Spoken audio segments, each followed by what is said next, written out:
Shalom Bapak Ibu, hari ini adalah tanggal 25 Februari, hari ke-16 dari program doa dan puasa 40 hari yang dilaksanakan oleh Gereja Kemah Injil Indonesia. Dan topik hari ini adalah menyembuhkan luka-luka. Ayatnya terdapat dari Yesaya pasal 53 ayat 4-5. Tetapi sesungguhnya penyakit kitalah yang ditanggungnya dan kesengsaraan kita yang dipikulnya.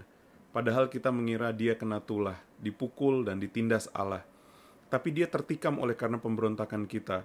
Dia diremukkan oleh karena kejahatan kita. Ganjaran yang mendatangkan keselamatan bagi kita ditimpakannya kepadanya. Dan oleh bilur-bilurnya kita sudah menjadi sembuh. Luka batin merupakan perasaan mendalam yang menyakitkan. Sebagai dampak dari berbagai pengalaman, mungkin penolakan, trauma psikologis, duka, pengkhianatan, dan yang lain-lain. Sebagaimana Yesaya menuliskan tentang Yesus sebagai hamba Allah yang menanggung semua penyakit kita, luka batin merupakan salah satu yang ditanggung oleh Yesus. Apabila luka batin kita tidak dipulihkan, biasanya luka tersebut akan membentuk persepsi kita dan sikap perilaku kita terhadap orang lain, diri kita sendiri, bahkan juga kepada Tuhan. Orang yang terluka akan beroperasi dalam mode bertahan untuk melindungi dirinya dari segala bentuk stimulus yang dipersepsi mengancam dirinya. Kondisi dalam mode bertahan ini yang akan membuat kita menyakiti orang-orang tanpa kita sadari. Inilah sebabnya ada pernyataan hurt people, atau orang yang disakiti akan menyakiti orang lain. Luka yang terjadi di masa lampau dan tidak dipulihkan akan terus berdampak di masa saat ini. Dan karena seringkali tidak disadari, sulit bagi kita untuk melihat dan mengidentifikasinya. Ketika luka batin yang kita rasakan tidak mampu kita identifikasi, sangat sulit bagi kita untuk bisa mengakui dan mendapatkan pertolongan. Perhatikan orang-orang di sekitar kita yang punya suatu penyakit namun tidak mau mengakuinya. Ada dalam denial. Biasanya orang tersebut tidak akan mau mencari dokter atau meminum obat untuk pemulihan. Dampak bagi orang yang tidak mengakuinya adalah penyakitnya tidak akan disembuhkan. Demikian juga dengan luka batin. Ketika kita tidak mengakuinya, dampaknya adalah kehidupan rohani kita tidak akan berakar mendalam. Firman Tuhan mengafirmasi bahwa Allah melihat diri kita yang terluka dan Ia peduli akan kesembuhan kita. Di dalam terang Tuhan, kita dipanggil untuk secara jujur mengakui dan mencari akar masalahnya. Kalau kita mau jujur, banyak sekali luka yang terjadi karena konflik atau perlakuan tidak adil yang kita alami oleh orang-orang terdekat keluarga kita. Mungkin kita terluka karena kata-kata, amarah, ejekan, janji yang tidak ditepati, kurang mendapatkan afirmasi, tidak dihormati, dan segala macam yang diperlakukan oleh anggota-anggota keluarga kita. Tuhan Yesus memahami rasa sakit ini. Karena Ia sendirilah yang menanggung segala rasa sakit kita.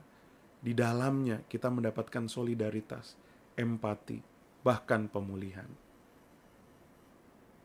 Saya mendorong Bapak Ibu untuk mencari, menggali akar luka, sambil mencatat kapan terakhir kali kita ada sikap-sikap mode bertahan yang terjadi. Mungkin tangan kita mulai dikepal, kata-kata kita mulai semakin cepat, kita mulai menghindari orang-orang tertentu, nada bicara kita makin tinggi, jantung kita mungkin berdebar-debar, ada keringat dingin dan yang lain-lain. Catat, kapan terakhir kita mengalami perilaku-perilaku atau sikap tersebut waktu kita sedang menghadapi orang lain. Kemudian, carilah pemaknaan apa yang kita sematkan kepada perilaku orang lain terhadap kita yang membuat kita mengalami kondisi saat itu. Kemudian, langkah ketiganya adalah meminta Tuhan untuk menolong kita apa peristiwa di masa lampau yang membuat kita memegang erat pemaknaan yang salah. Biasanya peristiwa tersebut adalah awal munculnya rasa sakit. Biasanya itu terjadi oleh orang terdekat. Setelah kita lakukan itu semua, mari mengaku kepada Tuhan dan minta pemulihan itu jadi di dalam hidup kita oleh kuasa Roh-Nya. Akui rasa sakit itu. Akui segala luka yang ada. Kemudian, yang terakhir adalah sesuatu yang penting.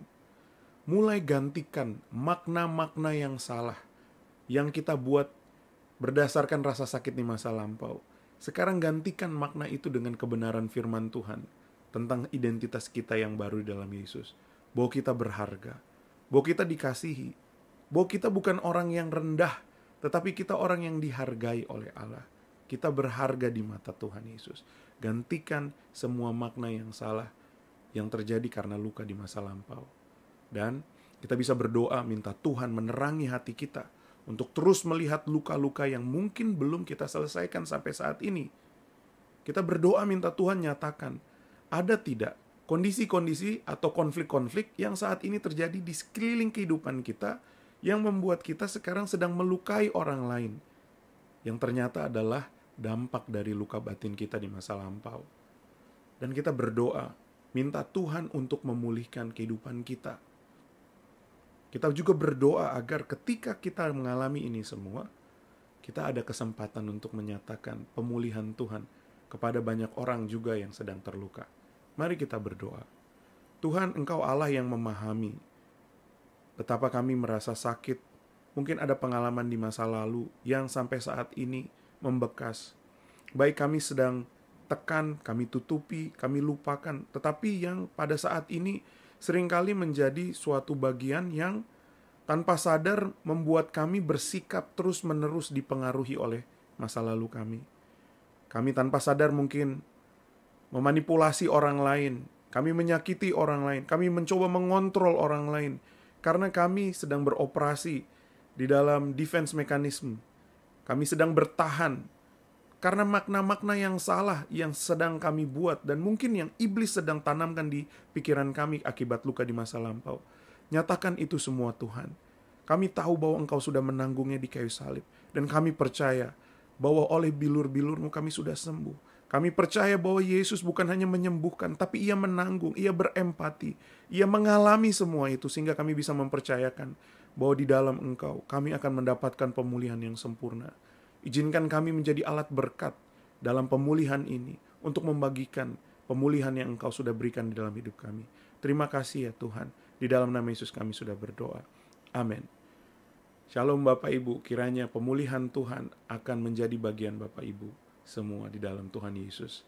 Tuhan Yesus memberkati. Amin.